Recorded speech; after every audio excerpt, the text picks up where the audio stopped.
ಲಡ್ಡು ಮುತ್ಯನ ಅವತಾರ ಈಗಿನ ಸಂಚಾರಿ ದೇವರ. ಲಡ್ಡು ಮುತ್ಯನ ಅವತಾರ ಈಗಿನ ಸಂಚಾರಿ ದೇವರ. ಸಂಚಾರ ಮಾಡುತ್ತ ಭಕ್ತರ ಮನಿಯ ಬೆಳಕನ್ನ ಮಾಡ್ಯಾರ. ಅವರೇ ಲಡ್ಡು ಮುತ್ಯಾರ, ಅವರೇ ಲಡ್ಡು ಮುತ್ಯಾರ. ಲಡ್ಡು ಮುತ್ಯನ ಅವತಾರ ಈಗಿನ ಸಂಚಾರಿ ದೇವರ. ಸಂಚಾರ ಮಾಡುತ್ತ ಭಕ್ತರ ಮನಿಯ ಬೆಳಕನ್ನ ಮಾಡ್ಯಾರ. ಅವರೇ ಲಡ್ಡು ಮುತ್ಯಾರ, ಅವರೇ ಲಡ್ಡು ಮುತ್ಯಾರ. ನಮಸ್ಕಾರ ಸ್ನೇಹಿತರೆ, ವಿಚಾರ ಮಿತ್ರಕ್ಕೆ ಸ್ವಾಗತ. ಸ್ನೇಹಿತರೆ, ಕೆಲವು ದಿನಗಳಿಂದ ಫೇಸ್ಬುಕ್, ಇನ್ಸ್ಟಾಗ್ರಾಂನಲ್ಲಿ ಲಡ್ಡು ಮುತ್ಯಾನದ್ದೇ ಸದ್ದು. ತಿರುಗುವ ಫ್ಯಾನ್ ಅನ್ನ ಕೈಯಿಂದ ನಿಲ್ಲಿಸಿ ಆಶೀರ್ವಾದ ಮಾಡುವ ವಿಡಿಯೋ ಸೋಷಿಯಲ್ ಮೀಡಿಯಾಗಳಲ್ಲಿ ಸಿಕ್ಕಾಪಟ್ಟೆ ವೈರಲ್ ಆಗ್ತಾ ಇದೆ. ಇದನ್ನೇ ಸುಮಾರು ಜನ ಅನುಕರಣೆ ಮಾಡಿ ರೀಲ್ಸ್ ಮಾಡ್ತಾ ಇದ್ದಾರೆ, ಸೋಷಿಯಲ್ ಮೀಡಿಯಾಗಳಲ್ಲಿ ಅಪ್ಲೋಡ್ ಮಾಡ್ತಾ ಇದ್ದಾರೆ. ಹಾಗಿದ್ರೆ ಈ ಲಡ್ಡು ಮುತ್ಯ ಯಾರು? ತಿರುಗುವ ಫ್ಯಾನ್ಗೆ ಯಾಕೆ ಕೈ ಹಾಕ್ತಾರೆ? ಈ ಮುತ್ಯ ಎಲ್ಲಿದ್ದಾರೆ? ನಿಮಗೆ ತಿಳಿಯದ ಲಡ್ಡು ಮುತ್ಯನ ಕಥೆಯನ್ನ ಈ ವಿಡಿಯೋದಲ್ಲಿ ಹೇಳ್ತೀವಿ. ನಮ್ಮ ಚಾನಲ್ ಅನ್ನ ಸಬ್ಸ್ಕ್ರೈಬ್ ಮಾಡ್ಕೊಳ್ಳಿ, ಹೊಸ ಹೊಸ ವಿಷಯಗಳ ಬಗ್ಗೆ ಮಾಹಿತಿ ಪಡೀರಿ. ಸ್ನೇಹಿತರೆ, ಬುದ್ಧಿಮಾಂದ್ಯ ಯುವಕನೊಬ್ಬ ತಿರುಗುವ ಫ್ಯಾನ್ಗೆ ಕೈ ಹಾಕ್ತಾ ಇರೋ ವಿಡಿಯೋ ನೋಡಿರ್ತೀರಿ. ಈ ವ್ಯಕ್ತಿ ನಿಜವಾದ ಲಡ್ಡು ಮುತ್ಯ ಅಲ್ಲ. ಸೋಷಿಯಲ್ ಮೀಡಿಯಾಗಳಲ್ಲಿ ಈತನನ್ನ ಲಡ್ಡು ಮುತ್ಯ ಅಂತ ಬಿಂಬಿಸಲಾಗ್ತಾ ಇದೆ. ಆದರೆ ನಿಜವಾದ ಲಡ್ಡು ಮುತ್ಯ ಈತ ಅಲ್ಲ. ಲಡ್ಡು ಮುತ್ಯನಂತೆಯೇ ಈತನ ಚಹರೆ, ಆಟಿಟ್ಯೂಡ್ ಇರೋದ್ರಿಂದ ಲಡ್ಡು ಮುತ್ಯ ಅಂತ ಸೋಷಿಯಲ್ ಮೀಡಿಯಾಗಳಲ್ಲಿ ಬಿಂಬಿಸಲಾಗ್ತಾ ಇದೆ. ಈತ ಕೂಡ ಕರ್ನಾಟಕದ ಮಹಾರಾಷ್ಟ್ರ ಗಡಿ ಭಾಗದಲ್ಲಿರುವ ಸ್ವಾಮೀಜಿ. ಈತನಿಗೆ ಭಕ್ತರೇ ಸ್ವಂತ ಕಾರನ್ನ ದೇಣಿಗೆ ಕೊಟ್ಟಿದ್ದಾರೆ. ಈತ ಹೇಳೋದೆಲ್ಲ ಸತ್ಯ ಆಗುತ್ತೆ ಅನ್ನೋದು ಉತ್ತರ ಕರ್ನಾಟಕ ಭಾಗದ ಜನರ ನಂಬಿಕೆ. ಸ್ನೇಹಿತರೆ, ನಿಜವಾದ ಲಡ್ಡು ಮುತ್ಯ ಯಾರು? ಆತನ ಪವಾಡ ಏನು ಅನ್ನೋದನ್ನ ಡೀಟೇಲ್ಡ್ ಆಗಿ ಹೇಳ್ತೀವಿ. ವಿಡಿಯೋವನ್ನ ಸ್ಕಿಪ್ ಮಾಡದೆ ಕಂಪ್ಲೀಟ್ ಆಗಿ ನೋಡಿ.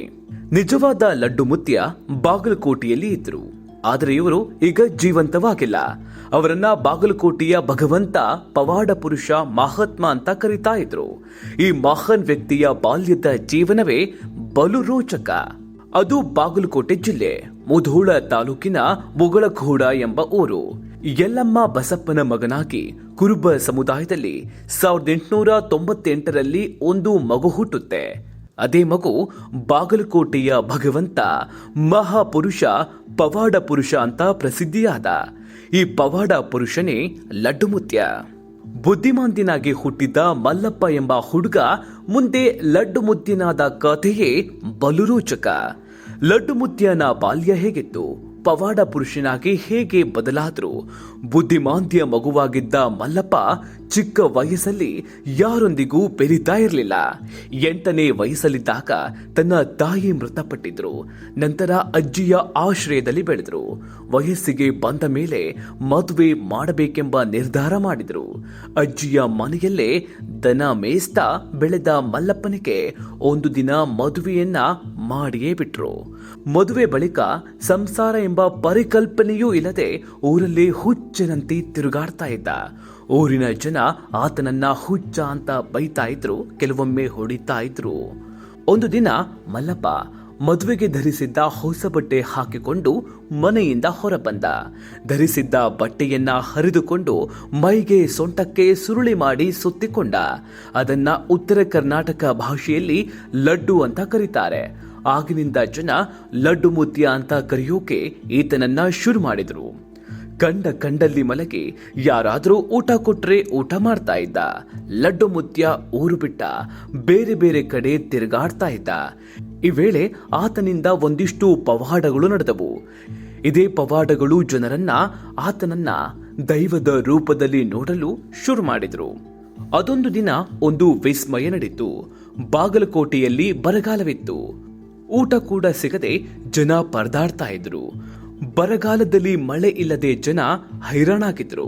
ಈ ವೇಳೆ ಲಡ್ಡು ಮುತ್ಯ ಆಕಾಶಕ್ಕೆ ಮುಖ ಮಾಡಿ ತನ್ನ ತಲೆಗೆ ಸುತ್ತಿಕೊಂಡಿದ್ದ ಲಡ್ಡನ್ನ ತೆಗೆದು ಆಕಾಶದತ್ತ ಜೋರಾಗಿ ಬೀಸತೊಡಗಿದ. ಕೆಲವೇ ಕ್ಷಣಗಳಲ್ಲಿ ಜೋರಾದ ಮಳೆ ಬಂತು. ಇದು ಲಡ್ಡು ಮುತ್ಯನ ಪವಾಡ ಅಂತ ಜನ ಆತನನ್ನ ಮತ್ತಷ್ಟು ನಂಬಿಸಿ ಪೂಜೆ ತೊಡಗಿದ್ರು. ಈ ಮುತ್ಯ ಯಾವ್ಯಾವ ಅಂಗಡಿಗಳ ಮುಂದೆ ಹಾದು ಹೋಗ್ತಾರೋ ಆ ಅಂಗಡಿಗಳ ಮಾಲೀಕರು ಶ್ರೀಮಂತರಾಗತೊಡಗಿದ್ರು. ತಾನು ಪಾದಸ್ಪರ್ಶ ಮಾಡಿದ ಜಾಗದಲ್ಲೆಲ್ಲ ಯಶಸ್ಸು ಸಿಗ್ತಾ ಇತ್ತು. ಹೀಗೆ ಬಾಗಲಕೋಟೆಯಲ್ಲಿ ಸಾಕಷ್ಟು ಪವಾಡಗಳು ಈ ಲಡ್ಡು ಮುತ್ಯನಿಂದ ಆಗಿವೆ.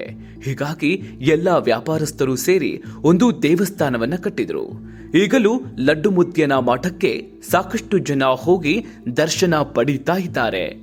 ಇದು ನಿಜವಾದ ಲಡ್ಡು ಮುತ್ಯನ ರಿಯಲ್ ಸ್ಟೋರಿ. ಈ ಮುತ್ಯನಂತೆ ಫ್ಯಾನ್ ಬಾಬಾ ಇದ್ದಾನೆ.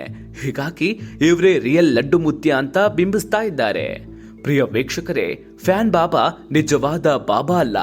ಆದರೆ ಜನ ಹೇಗೆ ನಂಬ್ತಾರೆ, ಹೇಗೆ ಅರ್ಥ ಮಾಡಿಕೊಳ್ತಾರೆ ಅನ್ನೋದು ಅವರ ಮೇಲೆ ಬಿಟ್ಟ ವಿಚಾರ. ನಾವಿಲ್ಲಿ ಧಾರ್ಮಿಕ ಭಾವನೆಗಳಿಗೆ ಧಕ್ಕೆ ತರ್ತಾ ಇಲ್ಲ, ಇನ್ನೊಬ್ಬರ ಬಗ್ಗೆ ಟೀಕೆ ಮಾಡ್ತಾ ಇಲ್ಲ, ವಾಸ್ತವವನ್ನ ತಿಳಿಸುವ ಪ್ರಯತ್ನ ಮಾಡ್ತಾ ಇದ್ದೇವೆ. ಈ ಸ್ಟೋರಿ ಬಗ್ಗೆ ನಿಮ್ಗೆ ಏನ್ ಅನಿಸ್ತು ಕಮೆಂಟ್ ಮಾಡಿ. ವಿಡಿಯೋವನ್ನ ಸಂಪೂರ್ಣವಾಗಿ ನೋಡಿದ್ದಕ್ಕೆ ಧನ್ಯವಾದ.